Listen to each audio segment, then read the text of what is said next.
The easiest way to describe me is probably an entrepreneur, a marketing and events boutique firm that I have had since 2008. But in addition to that, I teach at the college level for 3 different colleges, and I also have a media background, so I freelance in the media space as well. So I'd always wanted to work for the proverbial man. I never wanted to be an entrepreneur, never wanted to work for myself. Why was that? I think, and I have a show called Tiger Cats Time Out with Patrice Whiffen, where I get to talk to the Tiger Cats players about their life off the field. You know, what you do and From the media space? Yeah, the media space, starting your own business, all that kind of stuff. Okay, Just so like, from every angle? yeah, like how to be Patrice. 'Cause that's a hard, I know. task, Where do we right? start? This other example landed me on, I think, TSN's highlight reel of worst plays of the week, I think. Try to repress that memory. Wow. Have you ever burned out? Oh, yeah. Okay. Yeah. I realized that I'm a psycho. Like, I get that.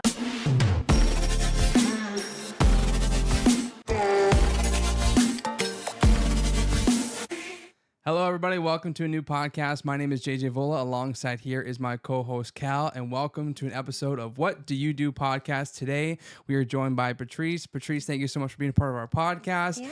Give everybody a little brief description of who you are and what you do. Awesome. Well, thank you for having me. I really appreciate your time. The easiest way to describe me is probably an entrepreneur. So I have a marketing and events boutique firm that I have had since 2008. But in addition to that, I teach at the college level for 3 different colleges, and I also have a media background, so I freelance in the media space as well. So that's kind of a quick little summary, but we can get into whatever you'd like to talk more about. Yeah, cool. Of course, we'll dive in more, but give us a little run through of your whole life work journey out of high school, maybe college. What were some of your first jobs that you've done? Yeah. Okay. We're going back a little bit. I feel like one of my first jobs, I had like a paper route or something. So, I mean, that's going way back. I babysat back in the day. But in terms of kind of career focused roles, I started working in the sport and entertainment landscape back in 2005. I was still in high school at the time. I'm sure everyone's like, how old is she? Once I say that, but, or when I say, oh, I started my company back in 2008, they're like, wait, how old are you? I started back in 2005. I joined the London Knights Hockey Club. They're an OHL team, if you're unfamiliar. Cool. And I started working in merchandise and ticketing for them. It was a great part-time job. It did obviously require the trek to London, but it was a really, really awesome way to kind of get into the industry that I was most interested in, which is the sports entertainment industry. Yeah. So started there, continued to work my way up. I ended up going to Western for school, which was an easy sort of transition because I already had a ton of friends within the city of London and already had the job with the London Knights. But my media background kind of started in my first year of university at Western. I went to an open casting call for the local London television station, Rogers TV. They needed a new sports host. So I went in for an open audition, not expecting to necessarily get it, but more so just throw my name in the hat, so to speak, or put myself out there, I guess, and also gain the experience. And I ended up getting that role, which was super cool. So I ended up continuing to work for the London Knights, but also was able to start my television broadcast career at that point. To say that it's a career at that point, I was very young, very naive, very new to the business, but I loved it. It was amazing. And I was very fortunate that while I was going to school, I was able to do that, make some money, but then also back in the day, back in that time, there weren't a lot of females in the sport space in London, at least at that time. So because of my sort of presence on the television station, I was able to be recruited to join the radio station. It was formerly owned by Astral Media. Now it's Bell Media. But Astral wanted a female sports host on their sports station, which is News Talk 1290 CJBK, which RIP is no longer on the air. But they brought me on as a female sports host. It was amazing. So much fun. And then because I love country music and I was always talking about it in the halls, in addition to talking about sports, they had a sister station, a country station in the building. And they're like, why don't we throw you on there too? Like you're talking about it, you know, the music. Yeah. So I had a sports feature on the country station in addition to having a country music feature on the country station. So Wow. was kind of doing a bunch of different media things. That led to me hosting the pregame show for the London Knights, and then I would finish the radio show and transition over into my ticketing and merchandise role. And then that kind of just continued to grow and build. And I worked with the Knights for 9 seasons. My last year was the 2014 Memorial Cup hosted in London, so that was amazing. But I'm kind of jumping around, and I apologize sure. for No, that. But you asked for a thorough sort of step-by-step You're very process. detail-oriented. That's a great story. Yes, Exactly very it. detail-oriented. So if you when you were with the Knights Yeah. and like you were getting those positions, like roughly what would they pay for something like that? You know, like just like give people like a rough idea, you know, to be on, you know, be on the microphone and announcing and all that kind of stuff. So the Knights didn't pay for the radio show. The radio show was paid for through Astral Media. And at the time, I think, oh my goodness, it was like a set fee for the show. I want to say it was like $150 a show or something So like that. flat fee, not Flat hourly. fee, not okay. not hourly. The Knights job was an hourly role. I started at minimum wage there and then kind of worked up from there. But yeah, the radio show and all the different segments that I did within Astral Media, it was typically a set fee for the show, and that was to cover your time if you had any editing, if you had to do research for interviews or whatever. So yeah, it was about that. It was pretty minimal at the time, but we're going back quite a while now. Sure. And they call that like an appearance fee or something like that? Is that kind of like how they... I don't know if they called it an appearance fee, but probably it was just like the show rate basically is what it was. So it was kind of an all-encompassing thing.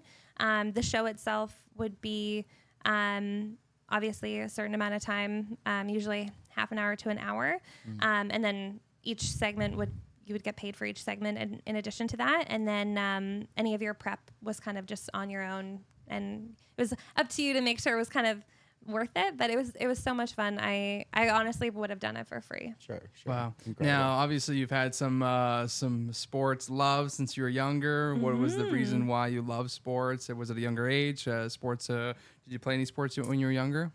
People always ask me that, and I no. Like anyone who knows me now is like, she did not play sports. Like I am very not athletic whatsoever. I mean, like I enjoy being active and doing different things, but I was never super into team sports. I did dance growing up. That was a lot of fun, and played soccer, but I actually watched a lot of sports. That's where my love of sports kind of came from. My dad has been in hockey for a long time on sort of the business side. So I grew up going to OHL games. I grew up going to TICAT games. Yeah. I grew up sort of in the sports space, and I loved the energy. I loved the community that comes with being a fan for a specific team, and seeing that there were opportunities to get involved and make that a career and make money doing it. I'm like, this is amazing. I definitely want to do that. Sure. And when you were at Western, Yes. what did you take? I was in media information and techno culture, which is a fancy way to say technology and culture just together. Right. So that was my degree, and then I did a minor in sport management, which was technically in the KIN faculty, which I don't know if they offer. I had to actually like write the school to get permission to do it, because things change. I don't know what the situation is now, but it was really great for me. I was able to kind of complement sort of the media marketing, event management space with my media degree with the sport management side, which gave me a little bit more insight and focus on the sports industry. Sure. And like I've heard that like getting into sports management or anything like that is like super difficult. And like a lot of people have to do like internships to get in, and like even if you're lucky, you know, starting kind of at the bottom, but you kind of just like jumped over all that, eh? I mean, thank you. Yeah. I will say I've done the grind. I've done internships. I've done lots of things for free over the years. I've definitely, I didn't kind of jump the queue, but I do think that getting in at a young age and getting in at a time where like a lot of people, and this is something when people come to me and ask for career advice when they're still in school, and I teach now at the college level, and this is what I tell my students too. Don't wait till you're done school to go after something. That's what a lot of people do, because at that point, you're graduating with a bunch of people who all have the same piece of paper as you, and you're all kind of at a level playing field at that point. But if you've kind of gotten involved in different things in your community, or you've, volunteered with your local sports organization, or, done something that kind of sets you apart from other people, then you graduate, you have that piece of paper, but then you've also got a few things on your resume just to start you off. So I was fortunate that my parents always instilled in me this sort of think big, dream hard, dare to be different mentality. And I will say my university experience was not, partying, drinking, going to class, studying a little. Like I was a very active student, but I also was very active in my work, and I knew that that's what I wanted to do from a very young age. So I was constantly kind of filling my schedule with things that I knew would advance my career moving forward.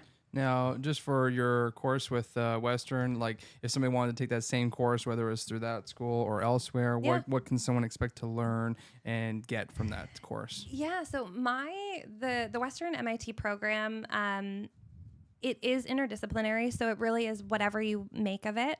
You can kind of focus accordingly. I focused a lot on the marketing media space. I knew that that's what I wanted to do, so that made it kind of easy for me.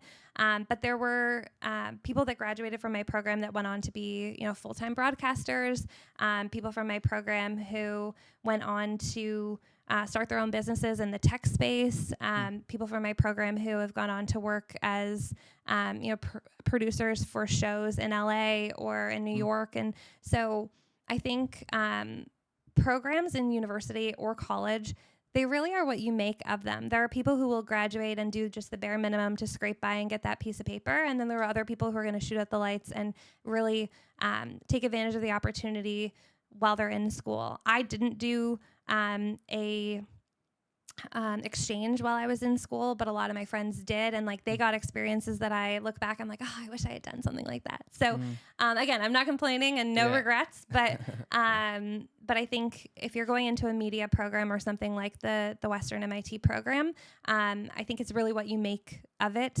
and cater your courses to fit things that you're actually interested in learning, because then you'll enjoy it so much more. If you pick a bunch of courses that you're like, oh, my parents think I should do this, you're not going to like it, and more than likely not succeed quite as much as if it was something you actually cared about.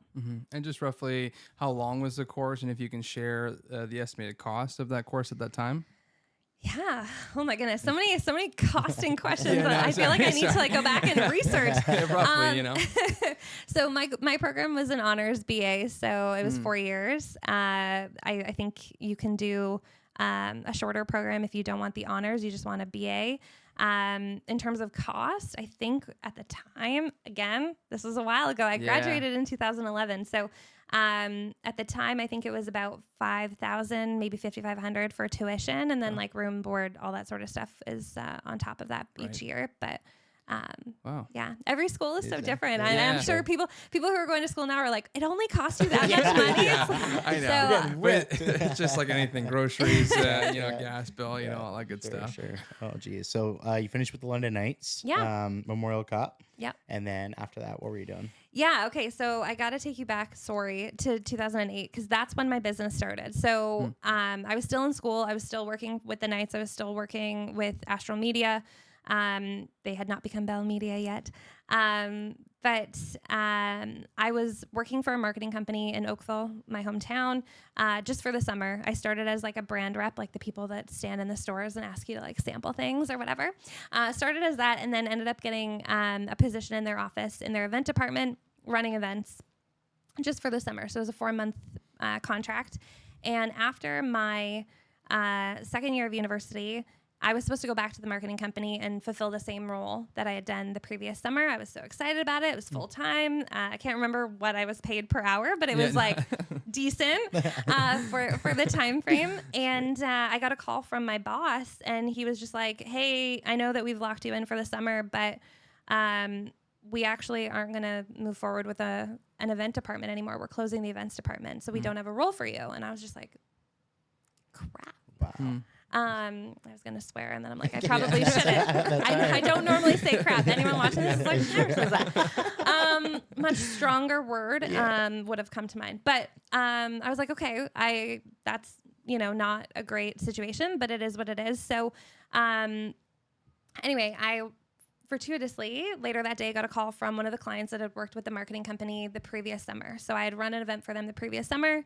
They were like, hey, we just got dumped by your company. Like, what happened? And I said, yeah, I did too. They're closing the events department. Obviously not ideal. And they asked me if I would be comfortable running their event solo or if I needed the infrastructure of the company to do it. And at the time, I was 19 years old. I had 1 year of experience doing it for 4 months, and I really had no business saying yes. But I was like, you know what? Absolutely. Let's do it. I'll figure it out. Great. And that's when Patrice Whiffen Marketing Events was born. That is why it was, naming-wise, not the most creative thing I could have come up with, but I just thought it was for this one event and then it would be over and I would never do that again because I'd always wanted to work for, the proverbial man. I never wanted to be an entrepreneur, never wanted to work for myself. Why was that?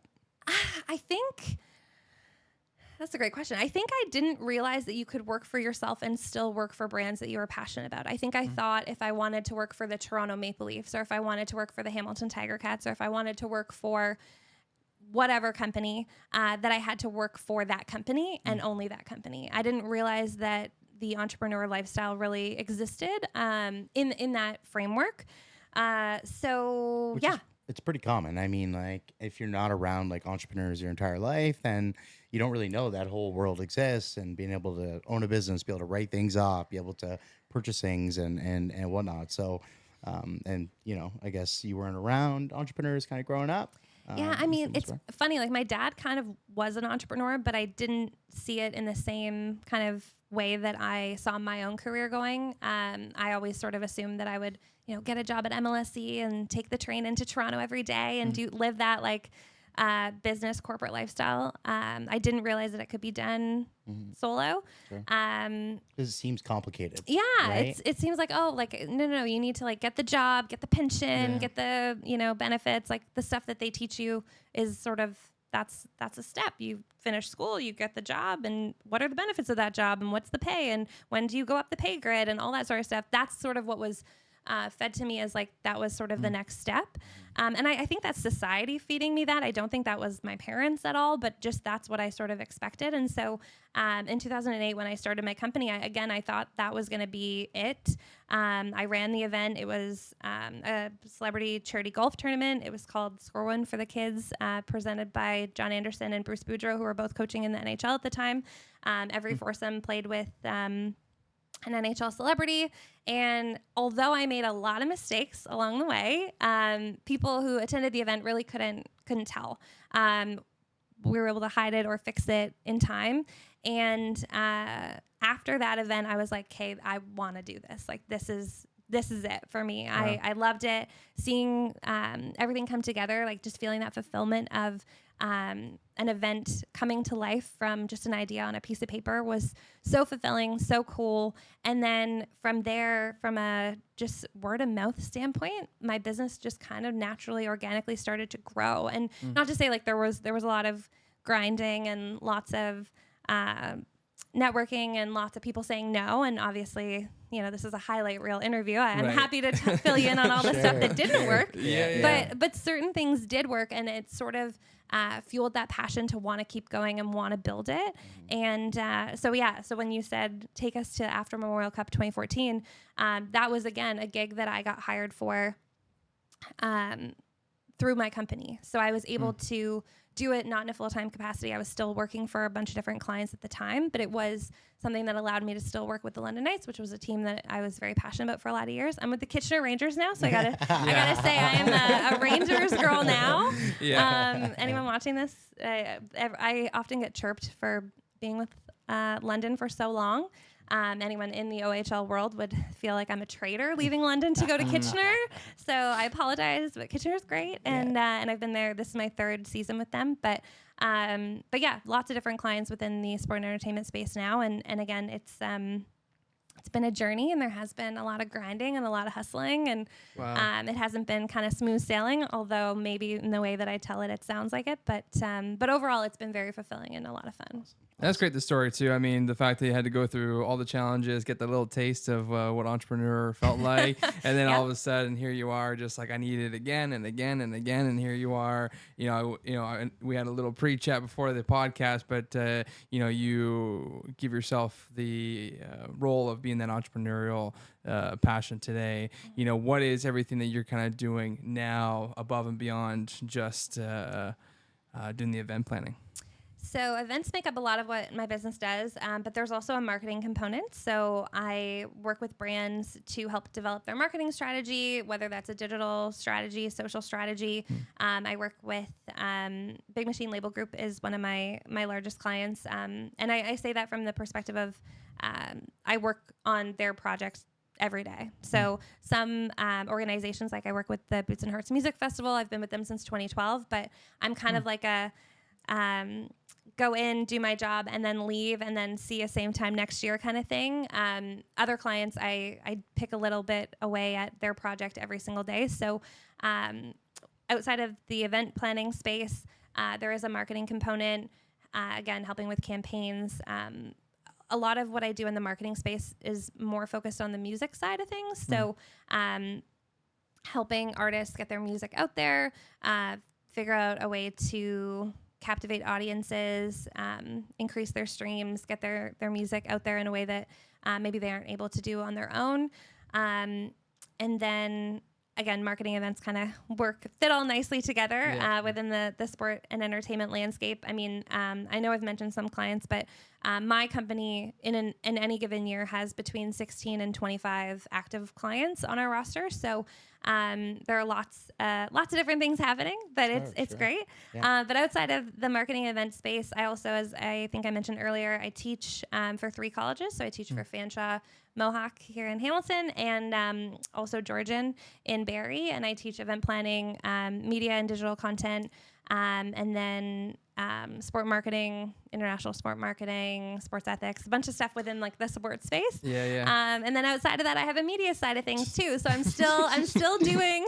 Wow, that's incredible. I'm still doing some media stuff, not as much as I was at one point, but I love being able to still have kind of my foot in that space. So with the Kitchener Rangers, I am their manager of game day, so I'm in charge of all their game operations. But then when the night actually happens and a game is actually happening, I switch over and I'm their in-game host. So it's really cool to see, again, like kind of each game is sort of its own mini event that I get to plan, put together, and then my team will help me execute it while I get to be the host and engage with the fans in that space. I also work with the Hamilton Tiger Cats, again in an event space. So I'm on game day. I am, they call it a stage manager, but it's basically a floor director. So on the field, making sure that everything runs smoothly as far as any of the in-game timeouts, activations, giveaways, that kind of stuff, making sure that our host is in the right spot at the right time, that kind of stuff, and dealing with the production team on that. And then I also am their sideline reporter. So it's a really nice, like, mix, best of both worlds. Feel a little bit like Hannah Montana. If that's an old reference, I don't know. She was a little. There you go. Cyrus, yeah, able to kind of switch over from the event side to actually interviewing the Hamilton Tiger Cat players during halftime.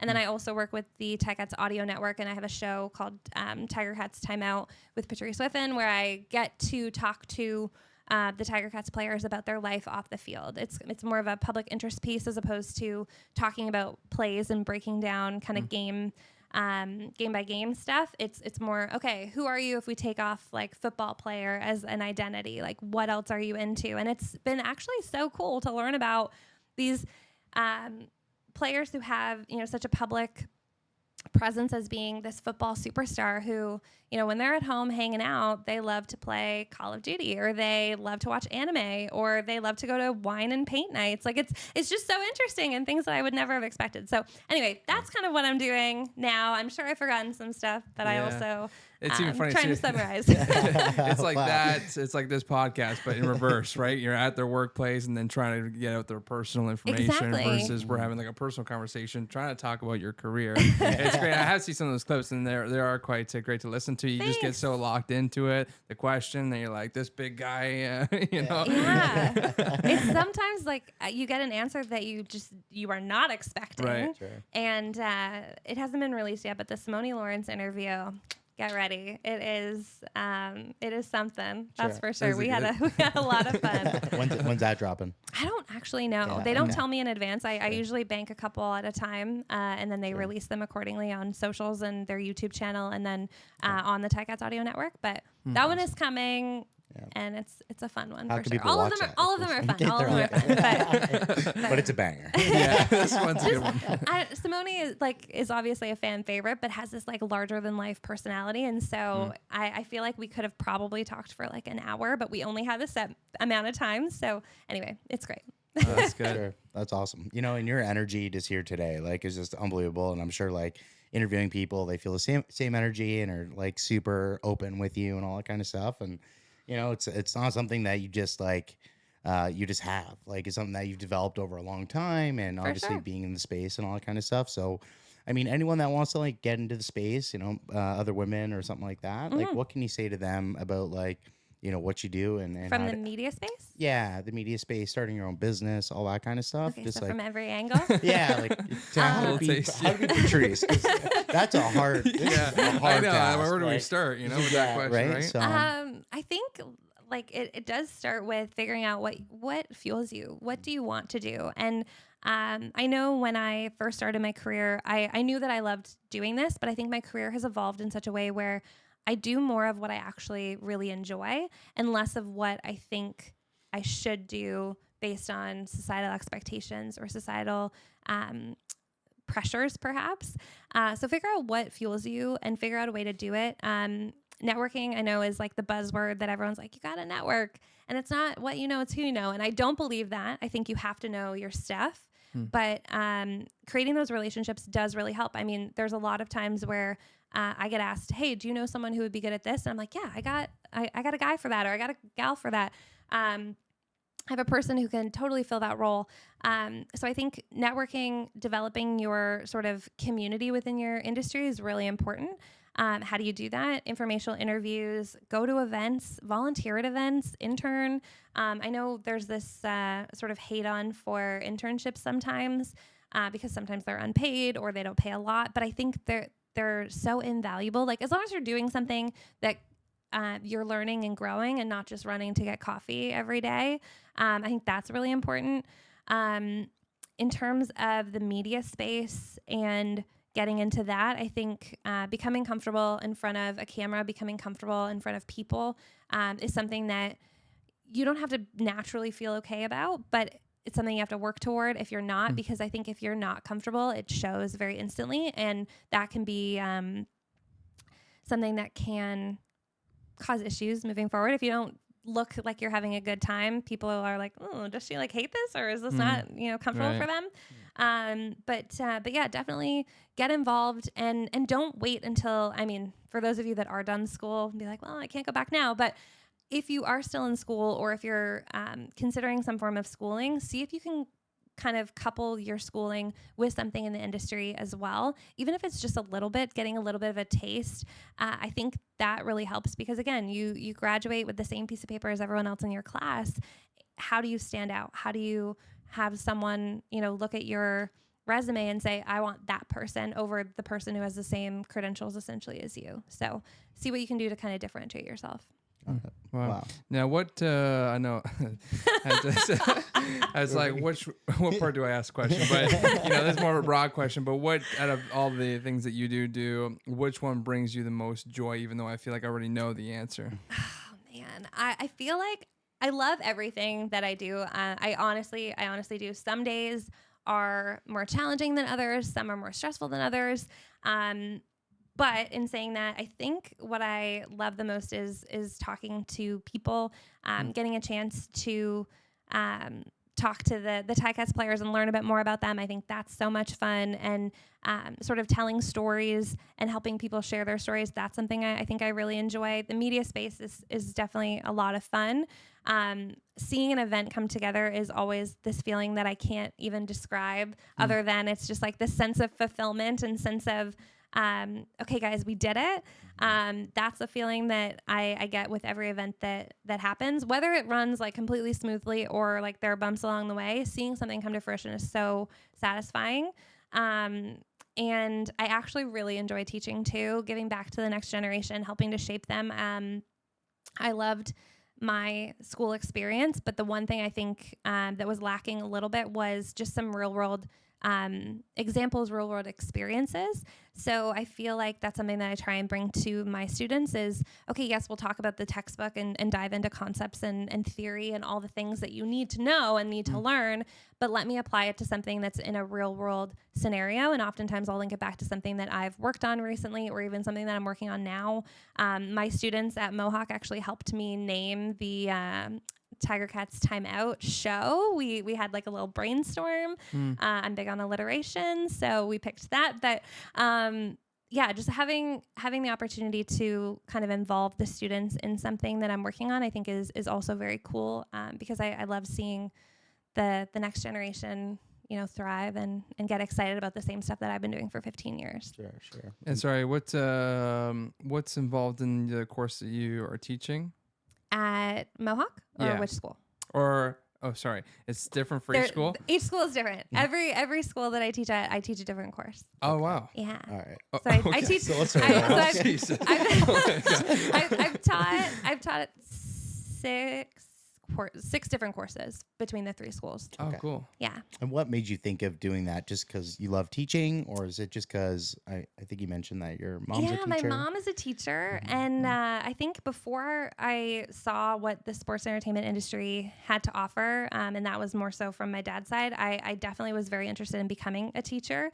But in saying that, I think there were just other things that I wanted to do. So teaching was always kind of in the back of my mind. It's like, it'd be cool to do that, but I'm not sure how to do it or when in my career is a good time to do it. And it actually happened where I joined Fanshawe College, which is the first school that I started teaching at several years ago now. And they actually found me. So they came to an event that I was running, spoke to me about, hey, you know, we've got this course. We think you, based on your career experience, would be a good fit for teaching. It was just an introduction to sport marketing course. I shouldn't say just, but it was the introduction to sport marketing course. And it was kind of just, fortuitous timing where I was like, yeah, this is it. I would love to do that. And from there, the other schools kind of reached out and asked me to join them as well. So it's been fun. But I think definitely my mom having that teacher gene kind of in my DNA, I think definitely fueled the interest in that. But I think I'm a good mix of both my parents and wanted to kind of be able to complement both of them. And I think in what I do now, I kind of do that. So. And what is all the courses that you're teaching, like, or even ones that you've done past up to date? Like you said, because you did 6. Yeah. So introduction to sport marketing, international sport marketing, sports ethics, event management or event planning, digital and creative content, and then digital creative content more video focused. So it's the same course, but it's like the first year versus the second year. The first year is focused more on graphics, and then the second year is more on like the video space. And is there a favorite course you like teaching? I feel like event planning is probably my favorite, only because every week we can kind of dive into a different event, and I love talking about events that have gone right, but I also love talking about events that have gone wrong or things within the events that have gone wrong that you don't know until you're in it, and then you're like, how did I not plan for this, or how did I not see this coming, or like COVID, where did that come from? That totally changed the entire landscape for the event space. So I feel like that one to me is probably a special place in my heart, but I do really enjoy all of them. Again, like the fact that I can talk about sports and it's a job and I'm teaching students about it. Like we're not necessarily talking about like, okay, like let's break down the Leaf game and the plays and like that sort of stuff. We're talking about the business side, of course, but it's cool to be able to integrate things that people actually really care about, at least the people in my class. Not everyone cares about sports. I understand that. But the people who are taking my class, if you don't like sports, you're probably in the wrong place. So Sure. Right. Yeah. Can you give us any examples of like some event fails that went terribly wrong? Yeah. I'm in the event space too. And it's like There's some days where you're like, oh my God, what happened? So, yeah. There's a few that come to mind. I'll give an example that I give in my classes. And that was Boots and Hearts 2012. And I feel like most of the years after that, it rained like crazy, like downpour rain. And you have 50,000 people camping. And there was like tents were being washed out by the rain. You just like saw them floating by you. So we're having to, on the fly, in the rain, try and find these people shelter, try and find these people sleeping bags and places to shower and like how to get their belongings back that are flying away. Like, again, that's not something you can necessarily plan for. But having to make it work and make their experience still be a good one. I know, just where one of the campgrounds was at the initial site for Boots and Hearts was in Clarington and at Mossport. And one of the campgrounds was like so low in the way that the water was running. It was basically just becoming like a catch-all for all the water. And so everything was flooded. It was definitely not great, but myself and the team, and obviously lots of team members working to sort this situation out. We were able to, again, get everyone to a safe place. Everyone's belongings are back. And then also, still be able to go on with the festivities and the artist performances and all that sort of stuff. So that's always one, because weather is something that you never can account for. Yeah. And the other thing you can't account for is human error. This other example landed me on, I think, TSN's highlight reel of worst plays of the week, I think. Try to like repress that memory. But I was working with the Hamilton Bulldogs and as their game operations manager in addition to their in-game host. And we had this thing where, and it was my idea, every time that the team scored a goal, I wanted the lights to flicker. It would be this cool experience. Fans loved it. Except for when, I think it was Matthew Strome, who was going to score a goal. And this was like a game that meant something. It wasn't just like an exhibition game or something like that. He was going in on the net to score a goal, and my lighting person flickered the lights a little too soon. So the goal went in, except the lights had flickered at that time. So the other team was like, well, no. So the goal got called back. That was not our finest moment. What is one of, obviously, other than like the unknown of event planning that you can't control, but what would you say is the hardest part of planning events? I think, definitely other than what you can't control is just being detail oriented and not missing anything. If you are looking to go into event planning and you are not a detail oriented person, it will probably be challenging. It requires just such an intense focus, and every detail effectively runs through you. And so making sure that you are on top of everything and thinking about it from every angle, I think, is really important.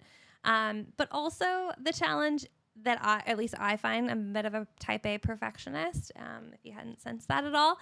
But I think the hard part for me is to sometimes just accept that, okay, sometimes stuff does go wrong and you got to roll with it. And I've gotten a lot better about that as my career has gone on, just because stuff continues to happen where you're like, well, it's not exactly how I want it to go, but like, no one sees the mistake typically as harshly as you do, just because you're typically the only one who knows exactly how it's supposed to go.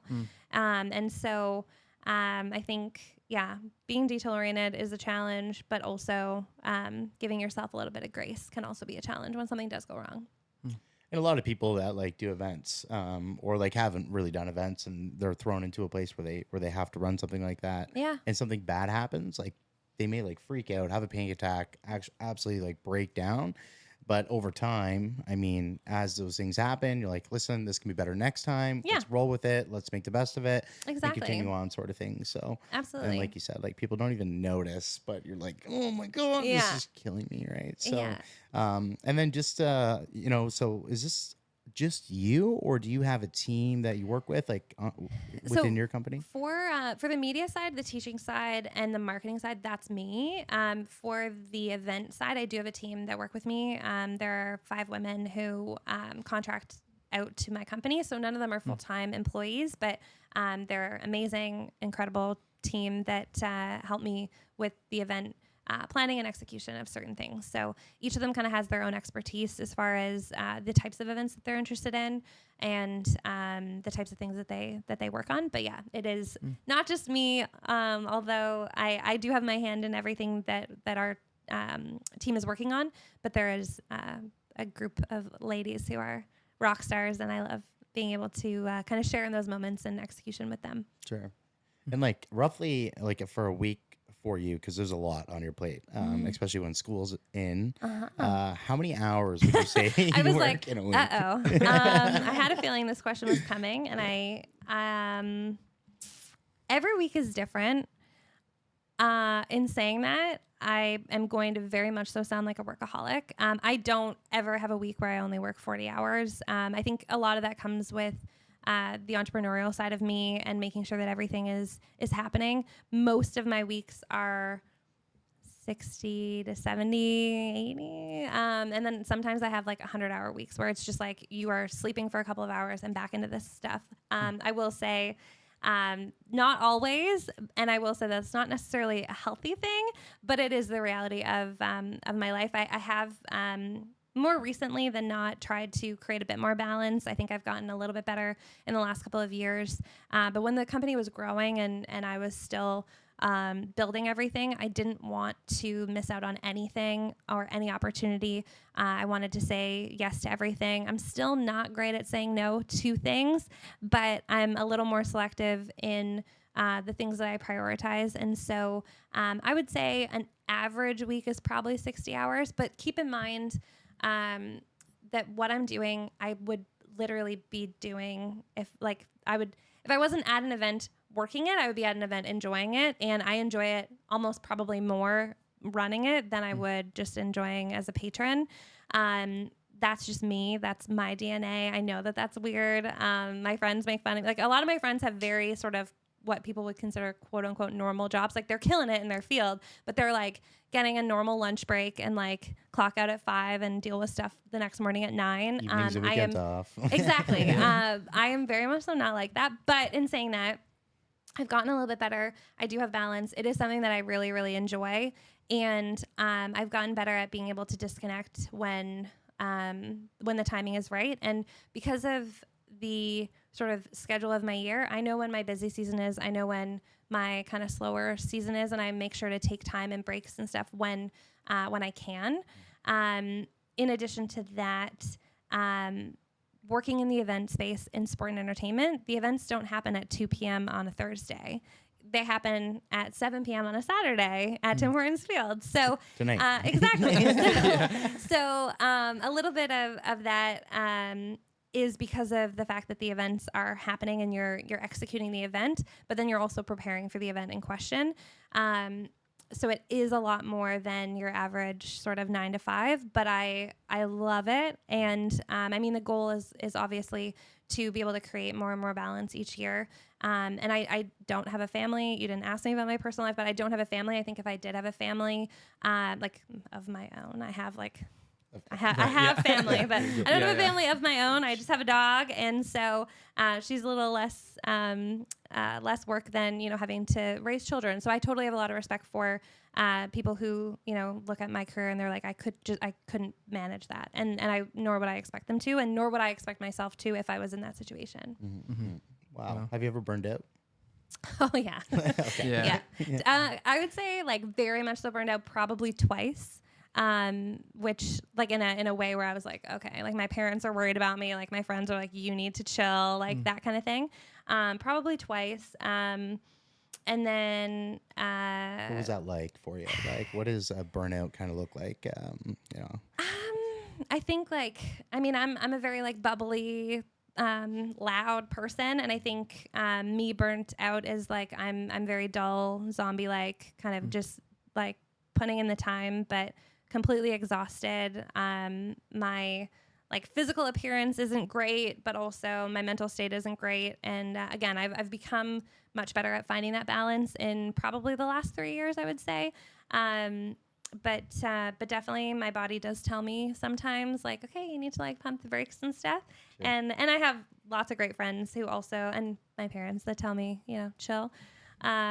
But again, my argument is always like, if I'm loving it, then that's okay. But I definitely have done a better job of being more balanced and avoiding the burnout. Awesome. But I also think everyone is so different. Like you have to work to your threshold too. Like I tell my team members, you know, because they always say, well, like, but you're doing it, so like I should be able to do it too. And it's like, okay, but it's not. Firstly, it's not a competition. Secondly, you have to listen to your body and respond to how you're feeling. Like I realize that I'm a psycho. Like I get that. Like I've said that to my team members before, because I'll text them something that's just like on my brain, and it might be like 11 p.m. And I've said before they started with me, like, I will text you at random hours, work things, because I just need to get it off my mental hard drive, but do not respond to it then. Like, do not think you have to act on it then. Like, I'm just like offloading things that come to me because I'm like a little bit ADHD. Yeah, like or OCD. I don't know what OCD, I yeah. haven't been actually like diagnosed with anything, me neither, but definitely like I'm so passionate about what I do that I do think about it all the time. Like the way that people think about their hobby, and that's maybe a way to describe it. Like my passions, my hobbies are also my career. And so for me, like I still do things that are like fun. Like I love to travel and I love to go to restaurants and stuff. But if I'm, you know, working a concert, like I would be paying to go to that concert. Instead, I'm being paid to be there working it. And I still get a great experience being a part of it, even if I'm working and contributing. That's sort of how it works for me. But yes, definitely have been burnt out at times. And that's the hard part too. Like, you know, you go to the 9 to 5. Like I just recently quit my sales job about 3 months ago, Okay, and now congrats. thank you. Yay. You know, and diving in all in this like this cleaning product that we were talking about before we started, and it's been such a journey because, you know, obviously you get so much fulfillment to the sales and selling these customers, all that kind of stuff. But for me, it was just it was so toxic in that workplace environment that I was like, I'm not going in that space again.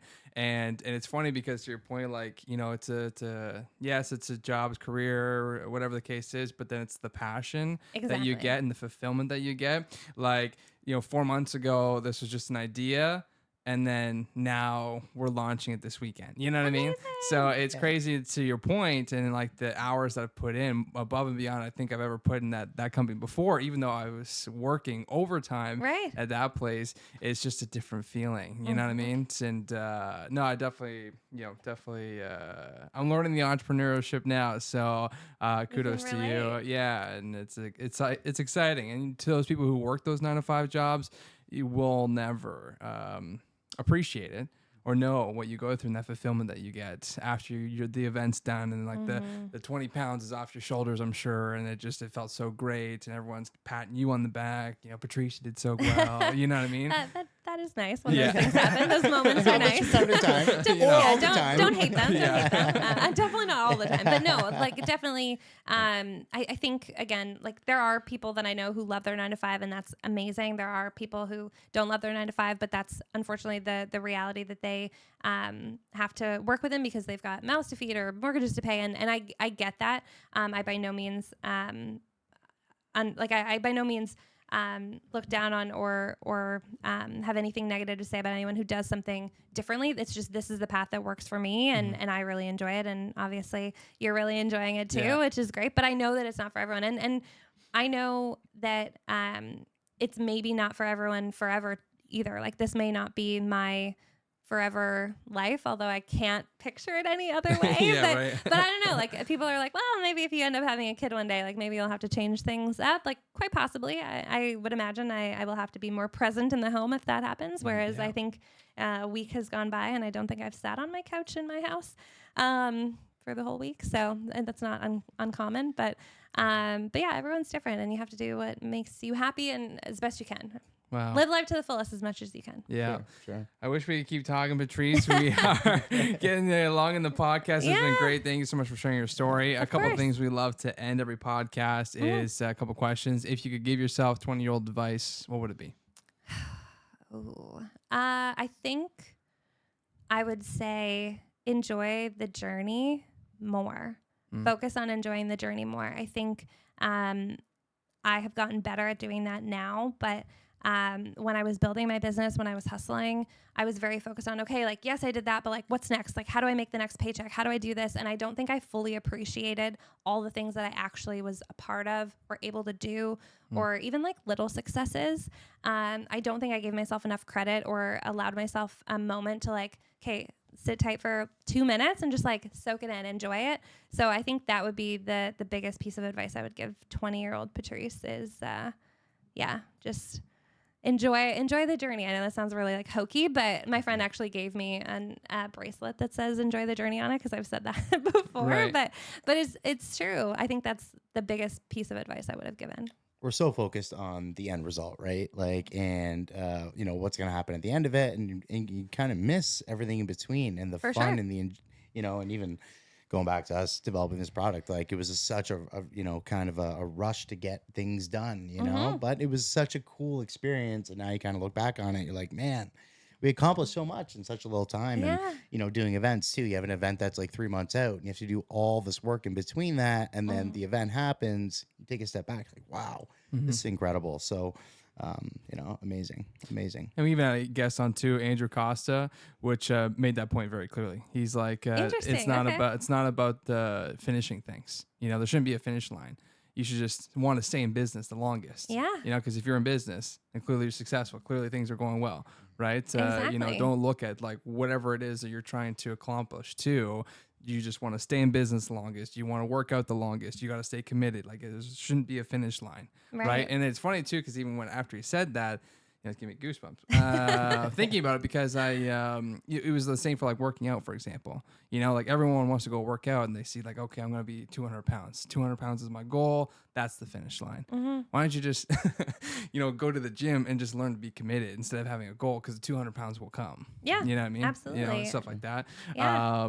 But on to the next question. Sorry. No, that's okay. I love it. Yeah, it's great. If you could, what goals do you have for the next 5 to 10 years?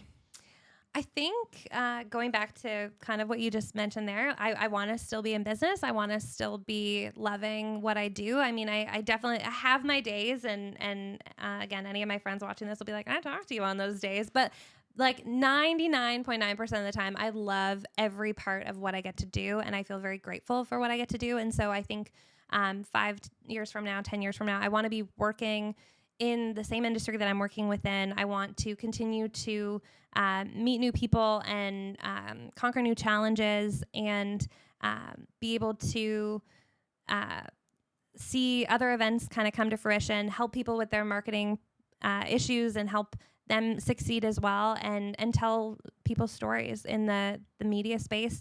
I know that's kind of a vague answer, because it's kind of what I'm doing now, but I want to be able to continue doing it. And I think there's no sort of finish line goal for me. It's just, I want to keep doing what I'm doing, and I want to feel fulfilled in doing it. In saying that, obviously some things in my personal life, I want to continue to travel. I want to continue to, foster those relationships with my family and friends, and be present, and be more present than I've maybe been in the earlier parts of my career. But definitely from a career standpoint, just continue to grow, take on new challenges, learn, meet people, and keep my business going. So Unreal. Cool. So if people wanted to reach out to you to get help with marketing or events, or really anything, that you offer, what's the best way for them to get in touch with you, Patrice? Yeah, I think it depends. Like, if you're looking to reach out from a media standpoint, probably just my Instagram, Patrice Whiffen, is the best place to go. I do have a website, patricewhiffen.com. And then on Instagram, my business is Events by Patrice. That's not the name of the company, but it's shorter handle-wise than Patrice Whiffen Marketing and Events. So definitely, I think Instagram is probably the platform I use the most. If you're interested in sort of a business type thing, definitely Events by Patrice or patricewhiffen.com. There's a contact form on there. But if you're looking for media stuff or just to connect with me personally, then I would say Patrice Whiffen on Instagram. So guys, reach out to Patrice if you guys need anything. Everything will be in the comments. So people hit the links, all that kind of stuff. Links will be down below. Okay. Awesome. And to everyone who is listening, thank you so much for being a part of today's podcast. We really enjoyed listening to Patrice's story. And thank you, Patrice, for being a part of today's podcast. Thank you. And to everyone, be sure to hit that like button, hit subscribe so you don't miss out on any future content. And we'll be sure to catch you in the next podcast. See you guys. Wow. Oh my goodness. Thank you. Oh my goodness. That was, wow, the chairs, eh? Like,